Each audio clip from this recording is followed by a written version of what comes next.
If silence had a weight, that house in Ridgeview, Oregon would have buckled under it.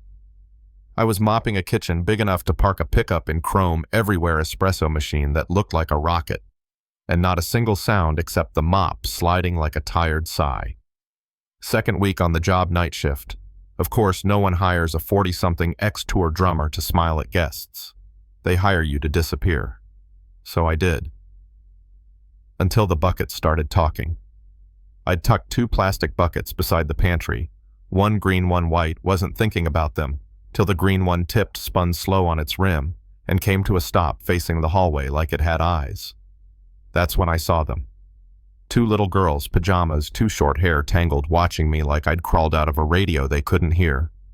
Ava and Eden Hart, daughters of Kendall Hart Tech CEO, boardroom legend, the kind of woman the business magazines call flawless, because they've never seen her cry.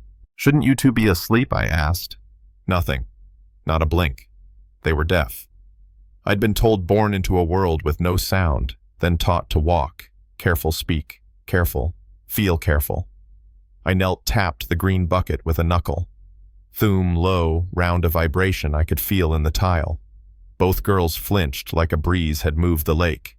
I did it again, softer this time. Thum. Pause. Thap on the white. Their shoulders shifted barely. I turned the mop handle into a drumstick and gave them a simple rhythm. 2 pause 1. Ava nodded. Eden leaned in. The room changed, same lemon-clean smell, same cold marble, but the air felt awake like the house had been holding its breath for years, and finally exhaled. We didn't smile. We didn't need to. We just moved. Then came footsteps, grown-up ones, heavy, certain. The girls vanished down the hall. Naomi, the house manager, appeared, cardigan and soft shoes, and eyes that could lift you or flatten you depending on how you treated her kitchen. She looked at the buckets at me at the hallway. "They haven't danced since their father died," she murmured, more to the tile than to me. "Don't tell Ms. Hart. She doesn't believe in small miracles." The mop water went cold while I stood there, hands shaking with a feeling I hadn't had since the last arena show, before my life broke in half. The next night I came early. No girls. I cleaned the same spotless counters, watched my face ripple in a stainless oven door, waited like a fool. 1 a.m. Nothing. 1:10 nothing. 1:15 okay, Reed. Go home. But that voice in my ribs, drummers know that voice, said, "Try again." I set the buckets, pulled 2 old rubber-tipped sticks from my backpack, and tapped a heartbeat I learned before I could spell. Tap. Tap, tap. Pause. Tap. Floorboards whispered. I didn't turn. Their shadows slid over the tile like water finding a riverbed. I shifted the pattern call in response, the kind you don't hear, you feel. Ava stepped first, toes on the grout line. Eden followed, hands twitching at her sides like birds deciding if they trust the branch. I smiled without showing teeth and built a rhythm like a ladder, low, lower, pause, climb. Ava answered with a stomp twice, then waited. Eden mirrored her, late by half a beat, late but brave. I switched to palms on tile, soft slaps they could catch through their bones. They started moving, not dancing pretty, not performance, but truth. Shoulders, knees, a tilt of chin, like yes. I thought, God, Kayla, my daughter, if you could see this, if you could feel this. A cough cut the spell. Naomi stood at the doorway, arms folded, eyes wet. I told you, she said, they haven't moved in years. I didn't mean to. Don't apologize. She waved me on. Then she squinted at me like she was reading small print on my face. What took you so long? We made a ritual out of it. Every night, 1:05, the kitchen became a drum circle no therapist had prescribed. I taught pauses and rests, silly syncopations, claps on the offbeat. They answered with palm to tile heel to stool spoon on bucket rim. They invented a code, 2 taps and a press over the heart meant I'm here. I pressed back always. And then one Tuesday that smelled like rain, the door opened and the temperature dropped 10 degrees. Kendall Hart, barefoot suit pants, blouse, crisp jaw, sharper than the chef's knives, stepped in. The twins froze, spoons mid-air. I rose, slow, sticks open on my palm like I was surrendering. She took 2 steps, heels clicking. then stopped on bare tile where she realized her shoes were making noise and her house wasn't. "Step away," she said. The words cracked like a ruler across knuckles. "They're not playing," I said before I could stop myself. "They're talking. With buckets." Her eyebrows barely lifted. She looked down at the girls, Ava reaching for the smallest paint can I'd added, and blocked her hand mid-air. "Enough." Respectfully, I tried. "They initiated tonight. Anticipated. That's not random. That's growth." Her lip trembled. A glitch in perfect software gone in a blink. Upstairs, she told the girls.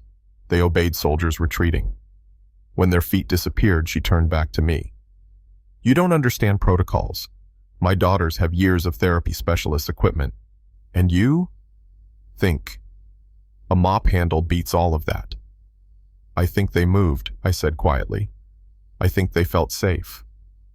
Her eyes flicked to mine, then away. A beat, one of those soft ones no one counts out loud. "Do you have children?" "Mr. Reed." "A daughter." My mouth dried out. "She's in rehab. Wheelchair. Spinal trauma. Crash 3 years ago." Something in her posture changed, a hinge loosening. She looked past me to the tin tray on the counter. I tapped the edge, soft, precise, tap, tap, press to the chest. From upstairs, faint but real tap, tap, press. Eden's answer. Kendall swallowed hard and left without a word. The next day, she walked through the kitchen with a call in her ear, past a cereal bowl, and Ava reached out, tap, tap, press. Kendall's hand hovered over her heart like she'd forgotten it was there. Of course, the world doesn't let small miracles stay private. A video appeared 2 mornings later, anonymous, grainy, angled from the deck, me on the floor with the twins' buckets and old pans, 3 little bodies moving like a tide. Caption: CEO's deaf twins. Get therapy from janitor genius or reckless. By lunch, 200,000 views. By dinner, 500,000. The comments mined every vein of cruelty the internet owns. Who's raising them, him or her? Imagine risking your kids for a vibe session.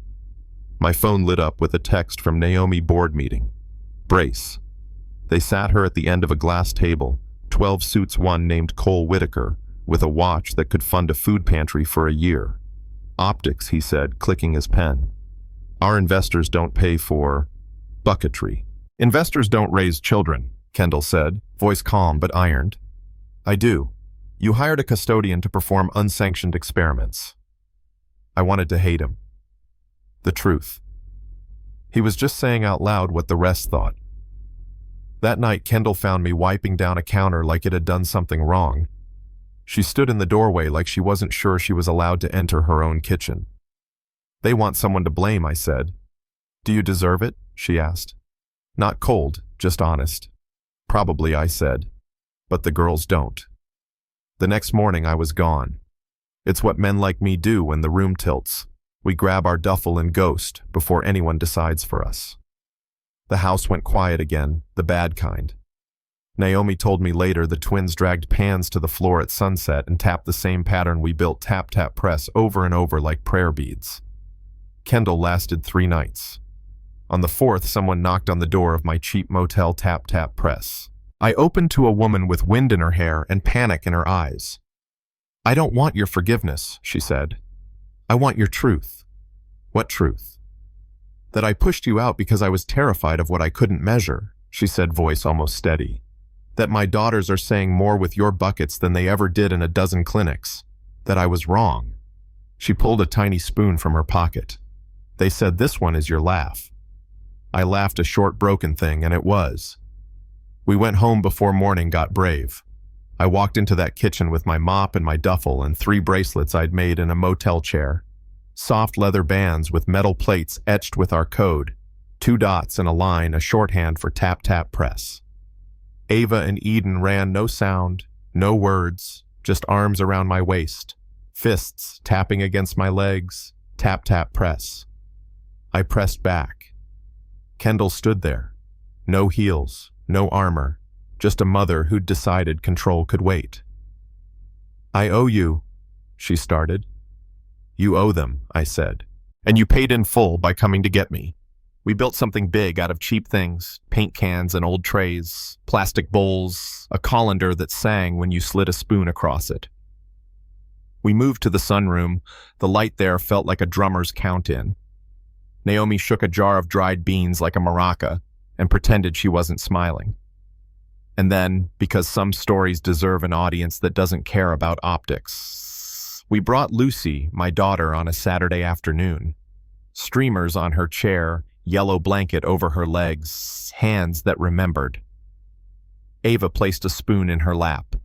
Eden tapped the pattern on the armrest. Tap, tap, press. Lucy answered with a stick so light it barely touched tap, tap, press. And then she grinned like the first day of winter breaks. There were enemies left, the polite ones.